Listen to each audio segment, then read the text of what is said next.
ಇವತ್ತು ಎಷ್ಟೋ ಜನಕ್ಕೆ ಭಕ್ತಿ ಇರುತ್ತೆ, ದೇವರ ಬಗ್ಗೆ ಯಾಕೆ ಅರಿವಿರಲ್ಲ ಅಂತಂದ್ರೆ ಪ್ರಕೃತಿನ ರಿಜೆಕ್ಟ್ ಮಾಡ್ತಾರೆ, ತಮ್ಮ ದೇಹನ ರಿಜೆಕ್ಟ್ ಮಾಡ್ತಾರೆ. ನಾವು ದೇಹ ಅಲ್ಲ, ಈ ಪ್ರಕೃತಿ ಎಲ್ಲ ಒಂದು ಮಾಯ ಅಂತ ಹೇಳಿ ಎಲ್ಲವನ್ನೂ ರಿಜೆಕ್ಟ್ ಮಾಡ್ತಾರೆ. ಮತ್ತೆ ನಮ್ಮಲ್ಲಿ ನೋಡಿ ಪ್ರೀತಿ ಇದೆ, ನಾವು ಮತ್ತೊಬ್ಬರಿಗೆ ಪ್ರೀತಿ ತೋರಿಸ್ತೀವಿ. ನಮ್ಮಲ್ಲಿ ಪ್ರೀತಿಯನ್ನ ಇಟ್ಟೋರು ಯಾರು? ಮತ್ತೆ ನಾವು ಮತ್ತೊಬ್ಬರಿಗೆ ಕರುಣೆಯನ್ನ ತೋರಿಸ್ತೀವಿ. ನಮಗೆ ಕರುಣೆಯನ್ನ ಇಟ್ಟಿದ್ಯಾರು? ನಮಗೆ ಸ್ವಲ್ಪನಾದ್ರೂ ಆಸೆ ಇರಬೇಕು.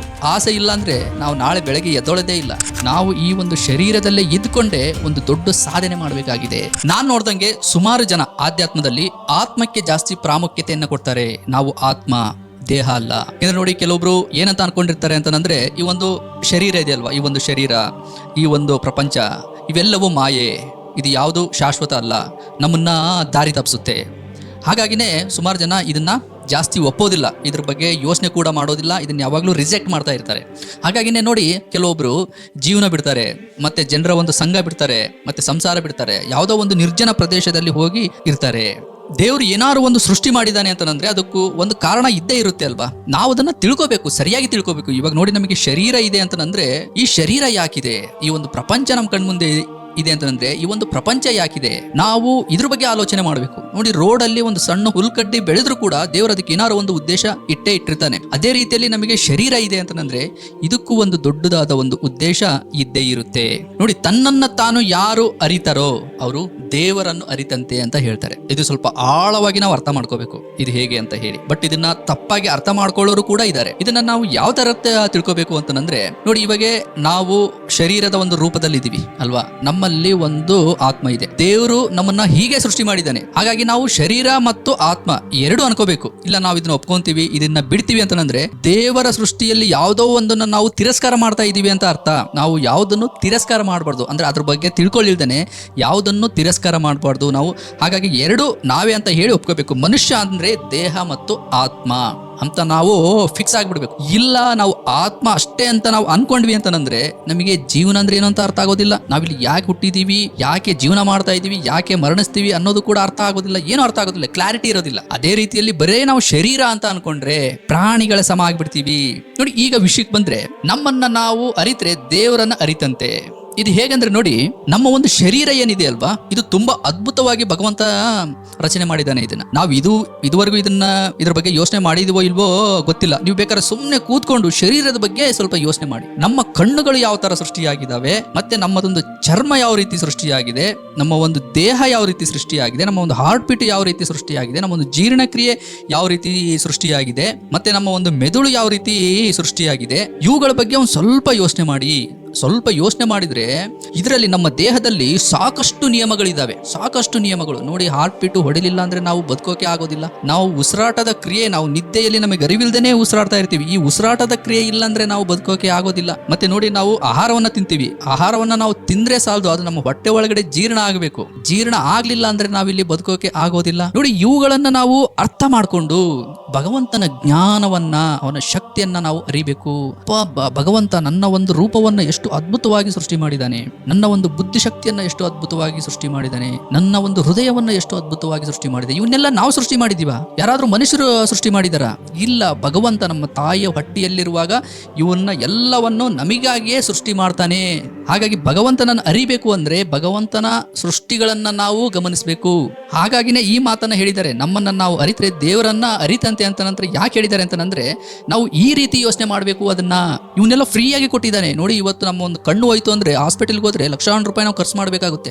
ನಮ್ಮ ಹಾರ್ಟ್ ಬೀಟಲ್ಲಿ ಏನಾದ್ರು ಒಂದು ಸ್ವಲ್ಪ ಸಣ್ಣ ತೊಂದರೆ ಬಂದರೂ ಕೂಡ ಲಕ್ಷಾಂತರ ರೂಪಾಯಿ ಖರ್ಚು ಮಾಡಬೇಕಾಗುತ್ತೆ. ಆದರೆ ನಮ್ಮ ಕೈ, ಜೀರ್ಣಕ್ರಿಯೆ, ಇವು ಯಾವುದೇ ಒಂದು ಸ್ವಲ್ಪ ತೊಂದರೆ ಆದರೂ ಕೂಡ ನಾವು ಬದುಕೋಕೆ ಆಗೋದಿಲ್ಲ. ಬಟ್ ಯಾವ್ದಾದ್ರು ಇದು ರೀಪ್ಲೇಸ್ ಮಾಡ್ತೀವಿ ಅಂತಂದ್ರೆ ಇದಕ್ಕೆ ಸಾಕಷ್ಟು ಕಷ್ಟಪಡಬೇಕು. ನಾವು ಕೇಳ್ದೇನೆ ಭಗವಂತ ಇವುಗಳನ್ನೆಲ್ಲ ನಮಿಗಾಗಿ ಸೃಷ್ಟಿ ಮಾಡಿದ್ದಾನೆ. ಸ್ವಲ್ಪ ಯೋಚನೆ ಮಾಡಿ, ಭಗವಂತ ನಮ್ಮ ಮೇಲೆ ಎಷ್ಟು ಪ್ರೀತಿ ಇರ್ಬೋದು, ಕರುಣೆ ಇರ್ಬೋದು, ಅವನ ಜ್ಞಾನ ಎಷ್ಟಿರ್ಬೋದು ಅಂತ. ನೋಡಿ, ಈ ಒಂದು ನಮ್ಮದೊಂದು ದೇಹ ಇದೆ ಅಲ್ವಾ, ಇದು ಈ ಒಂದು ಪ್ರಕೃತಿಯನ್ನ ಅವಲಂಬಿಸಿದೆ.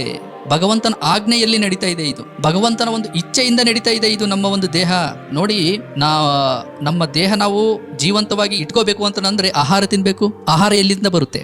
ಭೂಮಿಯಿಂದ ಬೆಳೆ ಬರುತ್ತೆ, ನಾವು ಅದನ್ನ ತಿನ್ಬೇಕು. ಮತ್ತೆ ನಮಗೆ ಬೆಳಕು ಬೇಕು. ಬೆಳಕು ಎಲ್ಲಿಂದ ಬರುತ್ತೆ? ಹೊರಗಡೆಯಿಂದ, ಸೂರ್ಯನಿಂದ ಬರುತ್ತೆ. ನಮಗೆ ಉಸಿರಾಡೋಕೆ ಗಾಳಿ ಬೇಕು.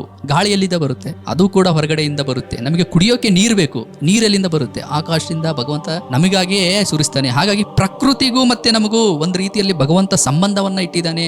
ನೋಡಿ, ಇದರ ಒಂದು ಕನೆಕ್ಷನ್ ನೋಡಿ ಯಾವ ರೀತಿ ಇದೆ ಅಂತ. ಇಲ್ಲಿ ಯಾವುದು ಸುಮ್ಮನೆ ಸೃಷ್ಟಿಯಾಗಿಲ್ಲ. ನೋಡಿ, ಯಾರು ಅತಿಯಾಗಿ ನಾವು ಸ್ವಾತಂತ್ರ್ಯರು ಅಂತ ಹೇಳಿ ಭಾವಿಸಬಾರ್ದು. ಯಾಕಂದ್ರೆ ಎಲ್ಲವೂ ಭಗವಂತನ ಆಜ್ಞೆಯಿಂದ ನಡೀತಾ ಇದೆ. ನಾವು ಯಾವಾಗ ಮರಣಿಸ್ತೀವೋ ನಮಗೆ ಗೊತ್ತಿಲ್ಲ. ಹಾಗಾಗಿ ಇವುಗಳ ಬಗ್ಗೆ ಯೋಚನೆ ಮಾಡಿ. ಮತ್ತೆ ನಮ್ಮಲ್ಲಿ ನೋಡಿ ಪ್ರೀತಿ ಇದೆ, ನಾವು ಮತ್ತೊಬ್ಬರಿಗೆ ಪ್ರೀತಿ ತೋರಿಸ್ತೀವಿ.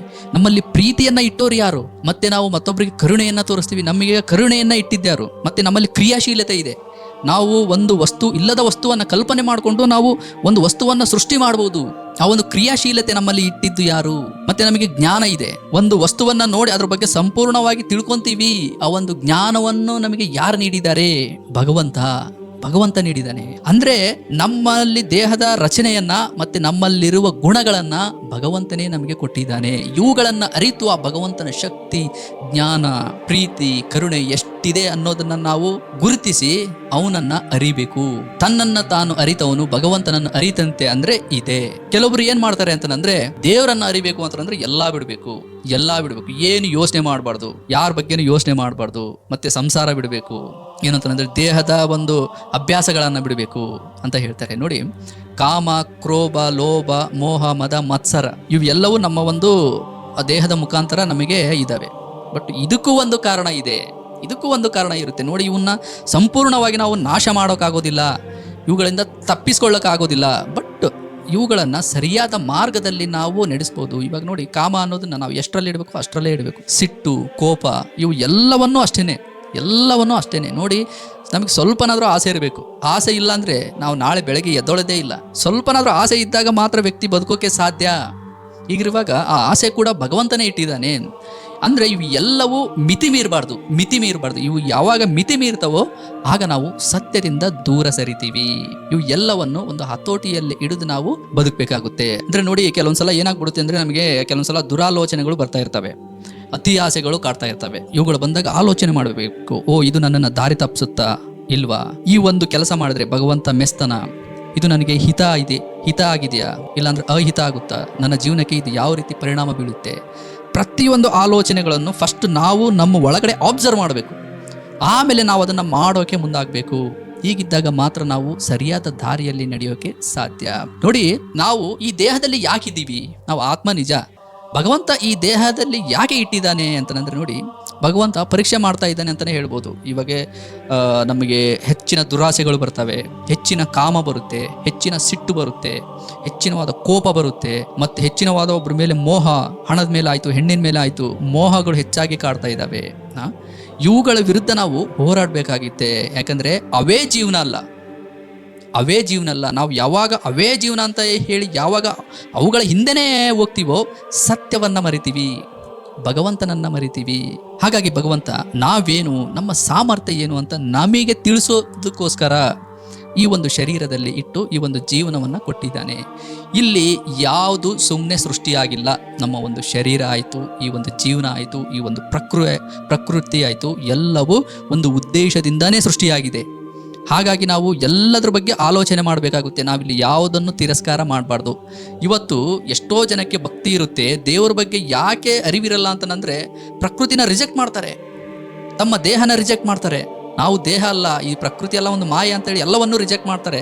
ಹಾಗಾಗಿಯೇ ಭಗವಂತನ ಒಂದು ಜ್ಞಾನ ಶಕ್ತಿಯನ್ನು ಕೆಲವೊಬ್ಬರಿಗೆ ತಿಳ್ಕೊಳ್ಳೋಕೆ ಆಗ್ತಾ ಇಲ್ಲ. ನೋಡಿ, ಭಗವಂತ ಕಣ್ಣಿಗೆ ಕಾಣೋದಿಲ್ಲ, ಬಟ್ ಅವ್ನು ತಿಳ್ಕೊಳ್ಳೋ ಇರೋ ಮಾರ್ಗ ಅಂತಂದರೆ ಅವ್ನು ಏನು ಸೃಷ್ಟಿ ಮಾಡಿದಾನಲ್ಲ, ಭೌತಿಕವಾದ ವಸ್ತುಗಳು ನಮ್ಮ ಕಣ್ಣು ಮುಂದೆ ಇದ್ದಾವೆ. ಅವುಗಳನ್ನು ನೋಡಿ ಅವನ್ನ ನಾವು ತಿಳ್ಕೋಬೇಕು. ನಮ್ಮ ಒಂದು ಶರೀರನ ನಾವು ಗಮನಿಸಬೇಕು, ಪ್ರಕೃತಿಯನ್ನು ಗಮನಿಸಬೇಕು. ಹಾಗಿದ್ದಾಗ ಮಾತ್ರ ಭಗವಂತನನ್ನು ನಾವು ಅರಿಯೋಕ್ಕೆ ಸಾಧ್ಯ. ಅಂದರೆ ನೋಡಿ, ಈ ಬ್ರಹ್ಮಾಂಡದಲ್ಲಿ ಸಾಕಷ್ಟು ನಿಯಮಗಳಿದ್ದಾವೆ, ಎಲ್ಲವೂ ಒಂದು ಶಿಸ್ತಿನಿಂದ ಕೆಲಸ ಮಾಡ್ತಾ ಇದ್ದಾವೆ. ಇವಾಗ ಸೂರ್ಯ ಮತ್ತು ಭೂಮಿ ಎಲ್ಲವೂ ಒಂದು ಇದರಿಂದ ನಡೀತಾ ಇದ್ದಾವೆ. ಈ ಹಗಲು ರಾತ್ರಿ ಕಾಲಗಳು ಇವೆಲ್ಲವೂ ಒಂದು ಶಿಸ್ತಿನಿಂದ ನಡೀತಾ ಇದ್ದಾವೆ ಅಂತಂದ್ರೆ ಇದರಿಂದ ಒಂದು ಶಕ್ತಿ ಇದೆ ಅಂತ ನಮಗೆ ಅರಿವಾಗೇ ಆಗುತ್ತೆ. ಇದು ಅರಿವಾದಾಗ ಏನಾಗುತ್ತೆ ಅಂತಂದ್ರೆ ನಾವು ಒಂದು ದೇವರ ಅಡಿಯಲ್ಲಿ ಬದುಕ್ತಾ ಇದ್ದೀವಿ ಅನ್ನೋ ಒಂದು ಜ್ಞಾನ ನಮಗೆ ಬರುತ್ತೆ. ಈ ಒಂದು ಜ್ಞಾನ ಬಂದಾಗೇನೋ ನಮ್ಮ ಅಹಂಕಾರ ಆಟೋಮೆಟಿಕ್ ಆಗಿ ಕಡಿಮೆ ಆಗುತ್ತೆ. ನಮ್ಮ ಅಹಂಕಾರ ಯಾವಾಗ ಕಡಿಮೆ ಆಗುತ್ತೋ ಆಗ ನಾವು ಈ ಪ್ರಪಂಚದ ಹಿಂದೆ ಓಡೋದಿಲ್ಲ. ಅತಿಯಾದ ದುರಾಸೆಗಳು ಮತ್ತು ಅತಿಯಾದ ಮೋಹ ಇವು ಎಲ್ಲವೂ ನಮ್ಮನ್ನು ದಾರಿ ತಪ್ಪಿಸ್ತವೆ ಅಂತ ನಮಗೆ ಗೊತ್ತಾಗಿ ಅವುಗಳಿಂದ ದೂರ ಉಳಿತೀವಿ. ಅಂದರೆ ಇಲ್ಲಿ ಮುಖ್ಯವಾದ ಉದ್ದೇಶ ಏನು ಅಂದರೆ ಸ್ನೇಹಿತರೆ, ಒಂದು, ನಮಗೆ ಶರೀರ ಯಾಕಿದೆ ಅಂತಂದರೆ ನಾವು ಈ ಒಂದು ಶರೀರದಲ್ಲೇ ಇದ್ಕೊಂಡೇ ಒಂದು ದೊಡ್ಡ ಸಾಧನೆ ಮಾಡಬೇಕಾಗಿದೆ. ಆ ಒಂದು ಸಾಧನೆ ಯಾವುದು ಅಂತಂದರೆ ನಿಮ್ಮನ್ನು ಸೃಷ್ಟಿ ಮಾಡಿರೋ ಭಗವಂತ ಒಂದು ಶಕ್ತಿ ಇದೆ, ಅದು ಕಣ್ಣಿಗೆ ಕಾಣೋದಿಲ್ಲ. ಆ ಒಬ್ಬ ಭಗವಂತನನ್ನು ಅರಿಬೇಕು. ಯಾವ ರೀತಿ ಅರಿಬೇಕು? ಪ್ರಕೃತಿ ನೋಡೋದ್ರ ಮುಖಾಂತರ. ನಮ್ಮ ಒಂದು ದೇಹವನ್ನು ನಮ್ಮ ದೇಹ ರಚನೆ ಹೇಗಾಗಿದೆ, ನಮ್ಮ ದೇಹವನ್ನು ನೋಡೋದ್ರ ಮುಖಾಂತರ ಆ ಭಗವಂತನನ್ನು ಅರಿತು ಆ ಭಗವಂತನಿಗೆ ಶರಣಾಗಬೇಕು.